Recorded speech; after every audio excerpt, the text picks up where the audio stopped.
Good morning and welcome back towards another video, and today we are going to be going over the iron docks. Let us begin.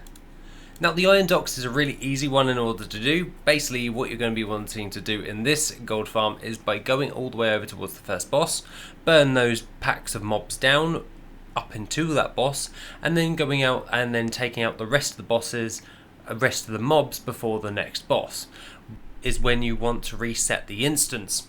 This is so you're not carried on with all of the RP and everything. You can continue with it if you so wish, but I find it's more easier just to take out those initial mobs in between the first and second boss and then reset the instance using Dreamwalk ability to go in and out of the instance. If you do not have this, you can just run back to the instance entrance as it's not that far, and you can just mount up inside of this instance as well, which makes it even handier to actually do.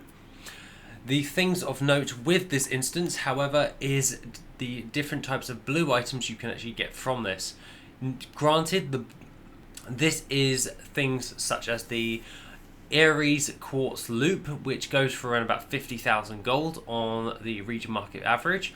The auto-loading crossbow of the Sand Emperor going for about 107,000 gold on the region market value average, as well as the Tiger's Sword on a Stick, which goes for about 124,000 gold, as well as the Razor Crystal Blade going for around about 85,000 gold, the Drianic Tree Cleaver 149,000 gold, and Matty's Magnificent Mace going for around about 263,000 gold. The sell rates on these vary from anywhere from 0.007 to 0.01 of sell rates, so be prepared. There are some that sell faster than all of the others. There are different types of green items that go for a decent chunk of gold in general, and that can vary from server to server, but for clairvoyance you've got the inside spear, which goes for about 14,000 gold. You've got the rock spine shield, 37,000 gold. You've got the incise great sword going for about 68,000 gold, and in general with a lot of the greens they do go for an awful lot of gold. As well as all of that, you do also get the chance of getting a hold of a lot of the auction house add-ons for the trading post parts, which go for about 1,000 gold each, just in general and on the auction house average, and that can add up quite nicely. They're just like slight bonuses.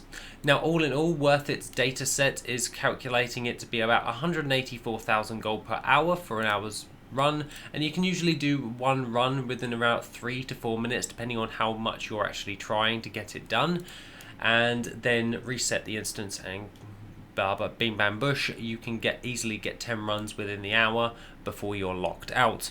Other than that, this is a really good one in order to get a hold of some high value MOG, as obviously Warlords of Draenor wasn't the greatest expansion, but it did have a lot of good MOG and it does sell quite well now. So this is definitely a farm you may want to do if you're going for higher ticket items just in general for selling on the auction house.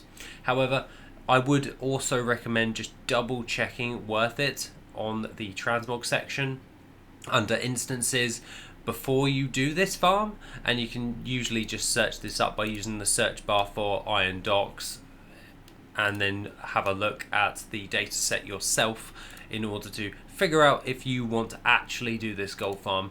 Me personally, I have done this and I do this, and it is part of the gold making routine I do, so I would highly recommend it as a bias in that sense. So other than that, have an awesome rest of your day, and I shall see you in the next video, which will be soon.